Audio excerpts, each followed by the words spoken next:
Assalamualaikum warahmatullahi wabarakatuh, sahabat Bunda dimanapun berada. Hari ini kita jumpa lagi dengan konten yang berbeda ya. Hari ini saya ditemani oleh Ida, nan cantik jelita, ya. Jadi di sini kita akan obrol-obrol santai ya mengenai beberapa hal mungkin dalam kehidupan Ida ya. Yang mungkin insya Allah akan menarik untuk disimak, terutama mungkin yang ingin dirinya menjadi lebih berkualitas, lebih apa ya kita bilang ya tidak ada manusia yang tidak berkualitas ya gitu. Lebih memperbaiki diri. Lebih memperbaiki diri, tentunya pengen kita ya semuanya pengen jadi lebih baik ya. Bukan berarti bahwa dalam obrolan ini kita menjanjikan semua yang lebih baik, tidak, tetapi kita ingin mengajak teman-teman dan sahabat Bunda dimanapun berada untuk bisa terus memperbaiki dan menyusun langkah kehidupannya di masa yang akan datang. Nonton terus bagaimana kelanjutan videonya. Nah Ida, kalau misalkan kita bicara tentang fenomena saat ini ya, menurut Ida selama berinteraksi, Ida kan kemana-mana nih, penulis juga nih, sahabat Bunda, gitu kan. Apa sih yang mengganggu atau mungkin yang menarik untuk menjadi sebuah perbincangan lah untuk kita bahas gitu? Mungkin hal yang mungkin lebih menarik gitu ketika ini terhadap diri sendiri gitu kan. Semakin bertambahnya usia, tapi ada orang yang kita lihat belum dewasa dalam mengambil keputusan gitu. Sehingga ada orang yang bilang kan dewasa dari umur gitu. Itu menurut Bunda gimana? Maksudnya gini, umurnya tinggi, tapi belum tentu dewasa. Iya, dalam ada orang mengambil bilang, keputusan. Iya, ada orang yang bilang iya kan dewasa itu bukan ditentukan oleh besarnya usia ya, tapi memang kematangan berpikir gitu ya. Ya memang yang sebenarnya itu terjadi memang begitu, bahwa usia tidak menentukan kedewasaan seseorang gitu.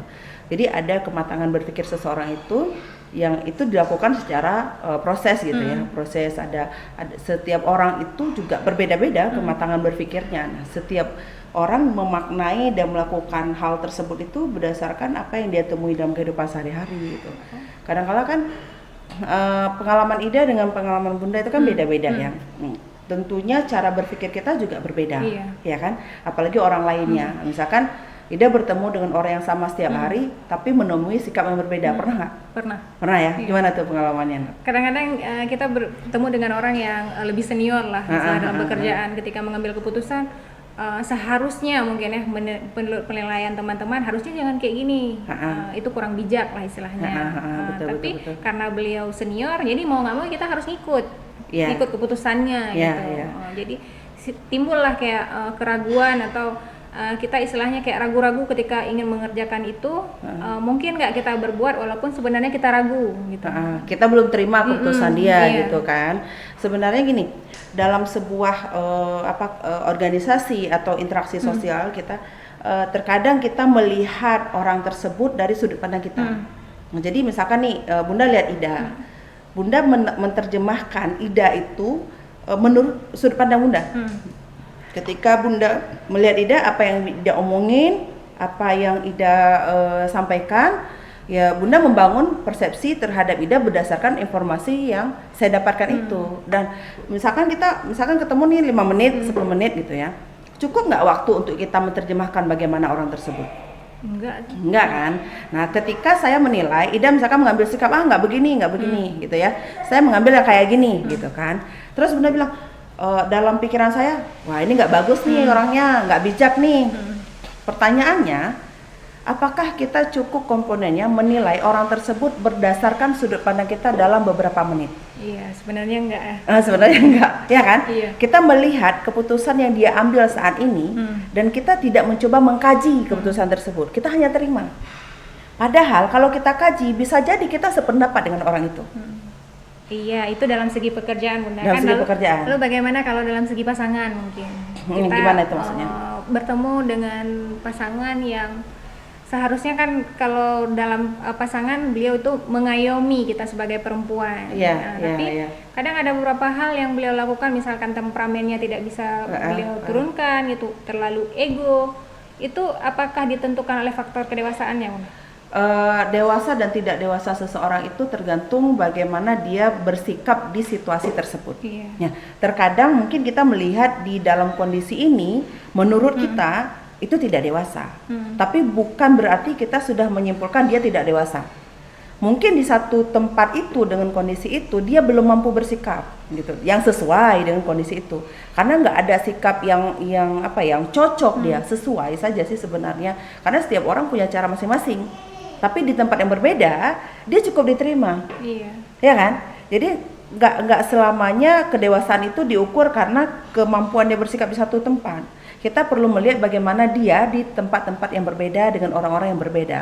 Nah, ketika itu kita lihat kondisi itu, apabila itu menunjukkan ketidakmandirian berpikirnya, misalkan mudah dipengaruhi sama orang lain, hari ini sudah ngambil sikap begini, ternyata mudah dirubah dengan tanpa ada pertimbangan, tanpa ada analisis yang mendalam terhadap perubahan kebijakan tersebut, ya itu mungkin bisa mengindikasikan dia tidak dewasa. Nah kan gitu. Iya. Tapi ketika dia mampu menunjukkan, saya berubah, saya mengambil keputusan yang berbeda, ini keputusan saya ganti karena ada 1, 2, 3, 4 pertimbangan-pertimbangan yang tidak hanya berdasarkan pendapat satu orang, tapi kajian menyeluruh terhadap mungkin efek masa depan, kondisi saat ini, mungkin perubahan kebijakan sebelumnya gitu kan. Kalau ada kajian-kajian yang seperti itu, dia merubah keputusan dia, nah ini saya rasa kita nggak bisa mengatakan bahwa itu ketidakdewasaan. Nah, karena kan ada orang yang tidak dewasa itu ketika dia mengambil suatu sikap atas dasar kepentingannya sendiri tanpa ada kajian terhadap efek jangka panjang atau situasi yang dibutuhkan pada saat itu. Pernah nggak ngalamin sesuatu momen yang memang menggelitik gitu berkaitan dengan ya kedewasaan seseorang lah? Ya, ini pengalaman sendiri Bunda. Masih seru tuh. Pernah di satu kejadian ini tidak disebutkan tahun, takut ditebak-tebak sama orang nanti. Gitu ya? Iya. Tapi itu pengalaman orang, Ida lihat gitu. Enggak, pengalaman diri sendiri. Oh gitu. Oke. Saya akan simak. Pengalaman diri sendiri yang mengenai seseorang gitu. Di masa lalu. Ini tidak disebutkan siapa namanya dan tahunnya kapan. Iya. Kalau menurut maksudnya selama berjalan hubungan dengan beliau itu, jadi Ida kayak ngerasa beliau ini kurang dewasa. Kurang dewasa. Kalau misalnya ada masalah itu harusnya kan dikomunikasikan, dibicarakan masalahnya apa gitu, jalan keluarnya apa. Tapi yang beliau lakukan enggak. Beliau lebih memilih untuk marah gitu. Oke. Jadi maksud Ida mendefinisikan, mengartikan bahwa sikap yang ditunjukkan itu adalah sikap marah. Iya. Sikap marah. Iya. Yang membuat Ida mengatakan bahwa itu tidak dewasa. Tidak dewasa. Maunya Ida, maunya gimana? Maunya berarti kan kalau misalnya kita punya masalah kan ngomong. Kalau misalnya kita mungkin udah berulang kali lah istilahnya kita melakukan kesalahan, ya tinggal diomongin. Terus oke, misalkan kayak Ida nih ngomong nih sama Bunda kayak gini kan, cerita gitu. Apakah semua orang bisa menceritakan segala sesuatu yang dia rasakan dengan sebaik Ida ceritain saat ini? Enggak. Ya kan? Iya. Enggak ya? Enggak. Artinya setiap orang punya caranya masing-masing untuk mengungkapkan. Betul kan? Iya. Tetapi dengan begitu pada orang lainnya itu dianggap sebagai sebuah ketidakdewasaan. Seperti Ida misalkan ini kayaknya marah deh. Bukan kayaknya marah, memang marah. Oh, memang marah ya? Marah. Memang kalau misalnya ada apa-apa gitu, marah gitu. Saya sengaja mancing sih sebenarnya. Jadi istilahnya kayak mikir, ini apa? Memang kan dalam hidup ini kita selalu punya masalah. Betul. Punya masalah gitu, masalah kecil, masalah besar. Tapi kalau memang cara penyelesaian dengan marah, emang masalah itu selesai. Sekarang gini, coba kita lihat. Marah itu adalah suatu ungkapan emosi atas penolakan atau ketidaksesuaian, ya kan? Pola pikirkah, sikapkah, atau pendapatkah antara kita dengan orang lain, ya. Sehingga itu apabila terus-menerus terjadi pada 2 orang kah atau lebih, itu dianggap bahwa sesuatu yang tidak bijaksana. Sesuatu yang tidak bijaksana dianggap pada usia tertentu, misalkan pada usia 35 tahun ke atas, itu dianggap tidak dewasa, ya kan? Kalau kita melihat dari situ, benar nggak? Definisi Ida kayak gitu. Ya. Karena menurut Ida umur 30 atau 30 tahun ke atas harusnya kan beliau bisa menjadi sosok pengayom gitu. Apalagi kita perempuan yang kadang-kadang mudian gitu kan, berubah-berubah. Hari ini kadang-kadang gini moodnya, besok kadang-kadang ini kan. Kalau beliau bersikap dengan ego atau temperamennya kan, kita sebagai perempuan kadang-kadang capek juga. Betul. ada beberapa hal yang mungkin kita merasa bahwa kita perempuan perlu diayomi. Tapi kalau misalkan kita melihat dengan sudut pandang berbeda, misalkan gini, kita pengen orang itu dewasa, tetapi fasilitas atau media atau kondisi yang melatar belakangi dia menjadi demikian kita tidak pernah tahu. Benar nggak? Ida tahu betul nggak latar belakangmu itu? Setelah bertemu atau sebelum bertemu kita tahu betul nih strategi dia atau proses dia terbentuk seperti itu. Nggak tahu ya? Karena kita kan yang kita lihat sekarangnya. Nah artinya kita ada informasi yang tidak kita pahami. Jadi ketika kita bertemu nih, Ida ketemu sama Bunda, terus berharap nih, Bunda kok nggak dewasa ya, maunya dewasa. Bisa nggak maunya Ida itu Bunda penuhi dalam waktu beberapa hari atau beberapa tahun, sedangkan Bunda sudah dibentuk dan bertemu dengan orang-orang yang berbeda ya dari puluhan tahun berikutnya sebelumnya, ya kan? Bisa nggak Ida membentuk Bunda jadi dewasa hanya karena Ida risih dengan sikap Bunda? Jadi kita berharap orang ini Bunda berubah gitu. Bisa nggak? Jadi Power Rangers dah. Harus jadi Power Rangers.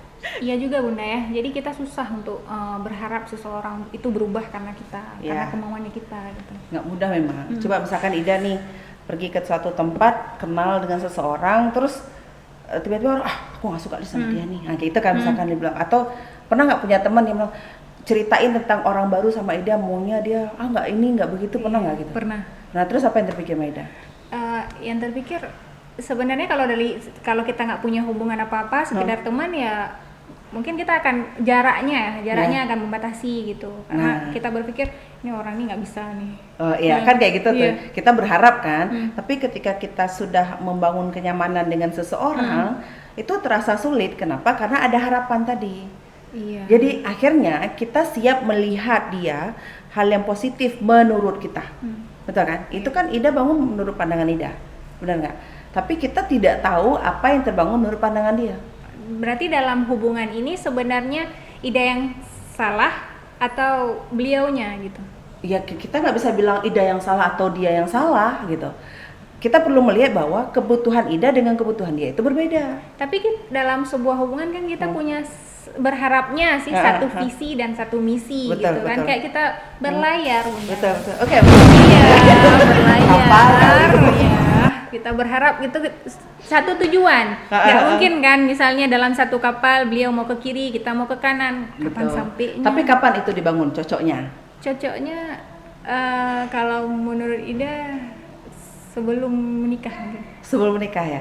Jadi kita gini, kalau kita membangun segala sesuatunya sebelum kita menikah gitu, rasa sakit itu akan lebih berat ketika kita tidak bisa menerima atau lebih ringan? Lebih berat. Lebih berat ya? Ya kan berat ngejawab juga ya? Berat ngejawab karena ya ada sesuatu yang terganjal. Karena gini, kan dalam Islam itu dibilang kita ta'aruf nih. Makna ta'aruf apa? Perkenalan. Berarti kita hanya cukup mengenal. Ya kan? Oh ini nih indikator untuk pasangan kita 1, 2, 3 ada nih. Ya kan? Nah ketika ada, kembali lagi kita meyakinkan diri kita, cukupkah dengan indikator ini kita menerima orang tersebut? Ada nggak di situ pemahaman? Nggak ada. Nggak perlu. Iya kan? Tapi kita kan misalnya gini, untuk menikah Bunda kan kita berharap kayak tadi kita punya satu visi, satu misi. Berarti yang pasti harus sefrekuensi. Betul. Untuk memastikan apakah itu sefrekuensi, kan itu bicara frekuensi, bicara radio kadang ya. Kadang-kadang bicara jaringan. Kayak gitu. Kita baru memilih bahwa stasiun radio ini menjadi favorit kita. Kapan? Ketika kita udah nyaman, udah pas. Udah pas ya. Nah, udah pas itu ketika kita dengar terus ya. Nah, tapi waktu kita memilih untuk mendengarkan kelanjutannya, kita akan memilih melihat siarannya dulu, misalkan list siarannya, atau hanya dengerin aja secara acak. Kalau kita udah sering dengar. Enggak, untuk memilih bahwa stasiun radio itu ada stasiun pilihan kita. Kita lihat dulu schedule acara dia sesuai nggak dengan kebutuhan kita, atau ya kita dengerin aja lah asal dengar gitu, cocok nggak cocok misal nanti gitu. Udah pilih ya? Pilih kan, artinya dengan orang kita kan melihat dulu indikator dia dengan kita, ya kan? Istilahnya kalau ibaratnya pohon, ini akan menjadi buah atau tidak, kita lihat proses dia bunganya bagaimana. Kalau di pertengahan itu layu bunganya, berarti nggak akan jadi buah, iya kan? Jadi Artinya indikator ini seharusnya cukup untuk kita sebagai pondasi awal kalau kita bina hubungan, misalkan nikah nih sama dia gitu. Ini cukup untuk kita bina bahwa dia akan menjadi dewasa dalam kategori hubungan kita. Iya, kalau itu tadi Bunda bilang kan dalam konteks ta'aruf gitu. Yeah, jadi kita bisa melihatnya kapan? Kayak ya karena yang jalanin mungkin itu bukan ta'aruf sih, Bun. Iya, iya. Tapi kalau menurut Bunda dalam konteks ta'aruf kita melihat orang ini dewasa atau enggak itu gimana? Indikator kebutuhannya kita apa terhadap pasangan hidup kita? Ini misalkan nih, kita kan awal masa remaja kan kita mengenal lawan jenis kita, ya kan? Oh, ada si A dengan karakter ini. Nah, kan ada hubungan pertemanan nih. Hubungan pertemanan ini adalah proses kita membangun dan menilai, membangun hubungan dan menilai orang tersebut sesuai dengan diri kita. Dalam pertemanan kita ada cocok dan tidak cocok. Tapi kadang Bunda ada orang kan misalnya nggak boleh kita ngejudge covernya kan. Betul. Jadi kalau dalam ta'aruf kita bisa bisa menilai orang itu. Kalau kita ini buku, kan don't judge by cover. Yang kalau kita melihat karakteristik, kita lihat judulnya atau kita lihat sub-subnya. Sub-subnya. Artinya kita tidak don't judge, bukan menjudge berdasarkan covernya. Tapi kalau lawan jenis ini cerita Bunda. Kadang-kadang yang beliau tampilkan itu sebenarnya bukan aslinya. Nah, itu dia karena dia bukan milik Anda. Oke. Iya kan? Artinya ketika kita ini dengan seseorang, dekat dengan seseorang, kita tidak bisa melihat dia dalam kapasitas apa yang kita senangi. Ya kan? Ini orang falling in love, kan pernah merasakan.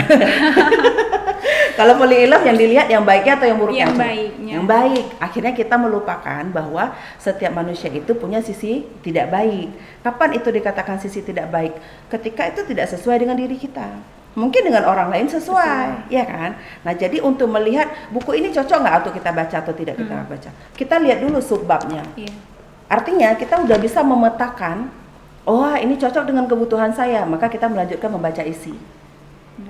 Berarti kalau dalam misalnya dalam hubungan tadi kita udah tahu bahwa misalnya sebatas kita menilai bahwa orang ini nggak dewasa, apa berarti kitanya berarti nggak mungkin di posisi itu sebagai pasangan? Ini mungkin indikator dewasa itu, ya kan? Setiap orang memaknai kedewasaan itu dengan caranya masing-masing. Tapi mungkin menurut hemat Bunda bahwa dewasa itu dimaknai sesuai dengan kebutuhan. Contoh misalkan kayak itu tadi, bahwa setiap orang memberikan keputusan atau bersikap, orang-orang yang mampu bersikap dan menempatkan diri sesuai dengan kebutuhan, baik itu situasi ataupun orangnya, itu salah satu indikator dewasa. Artinya ketika dia bersama dengan orang yang sedih, dia nggak akan ketawa di situ. Ya kan, minimal dia akan berempati lah. Jadi ketika kita mengutarakan perasaan sedih kita itu kan orang akan berempati tadi ya dengan kita gitu. Tapi cara orang berempati itu kan beda-beda. Bisa jadi Ida melihat Bunda kok lebay kali ya. Atau pernah nggak lihat orang ngutarin perasaan tapi kesannya cuek? Iya, pernah. Karena kayak nggak, ini peduli nggak sih gitu, sampai mikir kayak gitu. Mikir gitu kan. Nah, di sudut pandang Ida bisa saja menganggap wah, orang ini nggak peka nih, orang ini nggak begini kan gitu. Nah, jadi kedewasaan itu ditinjau oleh bagaimana orang memandang kita. Bisa saja sebenarnya pada dasarnya ketika udah usia 35 tahun ke atas, orang itu dewasa. Tetapi yang membuat dia dewasa, terkadang kondisi tersebut yang membuat dia mungkin tidak siap atau situasi sebelumnya yang dia hadapi, sehingga dia bersikap begitu gitu. Nah, jadi kita memaknai itu tidak dewasa, tapi mereka sedang berproses. Nah, proses yang bagaimana kita tidak pernah tahu yang dijalani seseorang itu berbeda-beda. Tapi kalau kita bilang proses, Bunda, ini udah 30 tahun, 35 ke atas lah. Ya, itu kita sebagai yang melihatnya, kalau kita bilang berproses, apa mungkin sampai 40-50 tahun nanti prosesnya? Ya, ada kemungkinan. Ya, ada kemungkinan. Kenapa?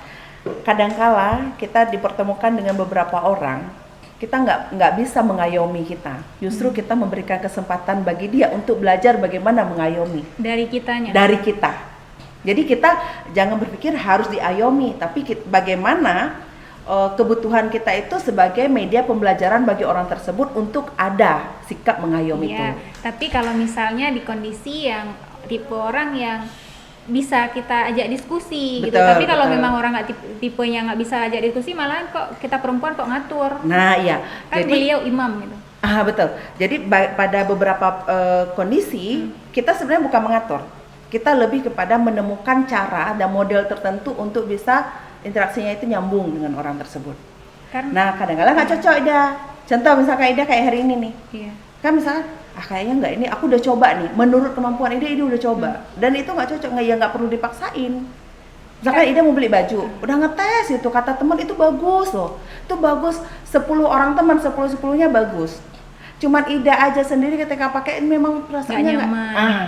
Pakai enggak gitu. Tapi kadang ada satu kondisi yang kita sendiri nyaman, yang orang lain lihat nggak bagus gitu. Ya itu Ida mau dibawa kemana? Ida sendiri mau seperti apa? Mau ikut kata orang atau ikut kata sendiri? Kata sendiri, tapi karena mungkin penilaian orang, karena kalau dalam hubungan itu kan kita sering hati sama pikiran itu kadang-kadang nggak sinkron. Nah ini dia, yang namanya orang dewasa, pendewasaan itu bisa kita maknai dengan cara bahwa dia mampu menempatkan sikapnya bukan karena kebutuhannya, tetapi karena tuntutan. Tapi tuntutan itu tidak di-feedbackkan ke dia sebagai sebuah unsur saya menahan diri loh. Kalau kita menahan diri, seberapa sanggup kita menahan diri? Iya. Ya tunggu meledak kan gitu. Tapi tidak, kita bukan menahan diri, tapi kita menempatkan sesuai dengan kebutuhan situasi tersebut, dan kita tidak menuntut lebih dari situasi itu. Oke. Iya kan? Iya. Ya kan? Kenapa orang sangat kecewa dalam sebuah interaksi sosial kah atau hubungan? Karena dia menuntut lebih dari apa yang bisa disediakan oleh lingkungan terhadap dirinya. Tapi kalau kita manusia kan sering berharap. Betul. Berharap tujuannya sih kepada kebaikan gitu. Berharap beliau berubah menjadi lebih baik, orang di sekitar kita menjadi lebih baik gitu. Ya, betul. Ya. Lebih baik itu versi siapa? Versinya kita. Salahnya itu. Iya kan? Iya. Pernah kan misalkan nih Ida, menurut Ida apa yang kita bicarakan ini sesuai? Belum tentu, enggak kan? Nah, ada beberapa hal yang mungkin kita perlu diobrolkan kembali, melihat sudut pandang, membangun kembali, ya kan? Menstrukturkan kembali pandangan-pandangan berdasarkan diskusi ini, ya kan? Nah, kalau misalkan sejauh ini yang Ida pahami itu gimana? Kalau menurut Ida berarti lebih baik kita komunikasikan, kita diskusi, dan orang yang bisa menerimanya itu menurut Ida itu orang dewasa. Jadi Ida bilang tadi bahwa orang yang mau diskusi, menyampaikan itu dewasa. Iya. Tapi kembali lagi bahwa apakah semua orang mampu menyampaikan itu dengan bahasa? Enggak tentu. Enggak kan? Kadang-kadang ada dengan apa? Sikap. Gitu. Ada yang bahkan keduanya enggak mampu. Dia hanya mampu menghadirkan ekspresi emosi. Kalau dia bertemu dengan orang yang enggak pandai untuk memahami ekspresi emosi dari orang tersebut, dia paham nggak? Enggak kan? Nah, kita nggak bisa menuntut. Kalau misalkan kita menuntut, dia semakin bingung dan semakin susah untuk beradaptasi dengan kita. Jadi kalau di kondisi itu, sebenarnya yang harus kita lakukan itu apa? Menurut Ida gini, baju yang nggak cocok Ida pakai, apakah Ida akan terus untuk memakainya karena anggapan orang-orang itu bagus, atau Ida akan memilih untuk memberikan ke orang lain atau tidak jadi membelinya? Tapi di satu kondisi tetap akan dipakai, tapi di kondisi yang berbeda enggak? Di kondisi yang berbeda tidak. Nah, kalau itu kan baju. Iya. Nah, baju kan boleh kita beli, campain. Iya, ya kan? Kalau orang gimana dicampain? Tapi kalau Ida sendiri ya, kalau atas nama nyaman, kadang menurut orang lain ini nggak pas, itu nggak pas, Ida tetap akan bertahan. Ya. Selama ini ada selamanya, Ya, selama orang ini ya, maksudnya kalau misalnya gitu menurut orang lain nggak pas, pasti Ida akan ngomong ini nggak pas itu. Beliau mau berubah, ayo kita berubah berarti kan? Iya. Tapi yang jelas tidak berubah menjadi sesuatu yang baru sih sebenarnya. Di dalam pasangan itu kan berubah itu menyesuaikan. Iya. Apa yang kita bawa tetap ada pada diri kita. Yang kita lakukan adalah penyesuaian. Apa yang dibutuhkan oleh Ida hari ini dan apa yang saya punya. Ida butuh nggak yang saya punya? Nih saya berikan nih. Tapi bukan sepenuhnya diberikan. Nah Ida pun demikian, tidak meminta sepenuhnya pada Bunda untuk ini harus berubah nih sesuai keinginan kita, ya kan? Tapi yang Ida rasa itu bukan berubah, Bunda. Kayak lebih kepada beliau mungkin menghargai kita ya. Jadi bersikap karena menghargai, aslinya mungkin bukan kayak gitu. Nah, dia memang ada begini, ada beberapa hal di individu itu, di manusia itu sendiri sukar untuk bisa dirubah, sukar untuk bisa menyesuaikan. Karena sudah terbentuk. Yang membentuknya berarti keluarga. Bisa keluarga, bisa pola pendidikan, bisa lingkungan sosialnya, ya kan? Bisa kemampuan dia berpikir atau informasi, cara dia memaknai informasi, cara dia memaknai sebuah pengetahuan. Itu kan beda-beda nih kemampuan kita, cara sudut pandang kita. Kadang kita melihat dari sesuatu yang umum menjadi sesuatu yang khusus. Kadang-kala juga kita membagi informasi itu menjadi bagian-bagian tertentu. Kadang kita tidak hubungkan, misalkan gini, Bunda bilang ke Ida, Ida ini nggak bagus nih gitu, ya. Di Ida mungkin itu akan, Bunda ini nggak peka kali lah, kok kasar kali gitu. Tapi beberapa orang dengan cara yang sama saya lakukan pada orang lain bisa saya diterima. Gitu. Jadi nggak selamanya bahwa ini sikap tidak bagus gitu. Hanya kita belum cocok bertemu dengan orang itu. Nah, salah satu sikap dewasa adalah menerima bahwa ketidakcocokan itu tidak selamanya harus dipertahankan. Oke, jadi dari perbincangan tadi udah gimana nih yang terpikir gitu? Mungkin menurut pandangan Ida yang setelah mendengar Bunda tadi bicarakan tadi, sebenarnya orang itu bukan tidak dewasa, tetapi mungkin kondisinya atau bukan dengan orang itu. Ya, berarti, yang ingin Ida tanyakan ke Bunda, ketika kita bertemu dengan orang seperti itu, apa yang perlu kita lakukan? Kalau Ida sendiri tadi, misalkan dengarnya tadi, ada nih yang saya suka ternyata seperti ini, sikap Ida gimana? Sikap Ida ragu. Ragu sebenarnya. Ini harus maju atau mundur? Nah, kalau misalkan tadi kalau Ida udah tahu nih bahwa kita tidak bisa membuat orang itu berubah sesuai dengan keinginan kita. Dan kita juga tidak bisa menuntut kita harus berubah sesuai keinginan orang itu.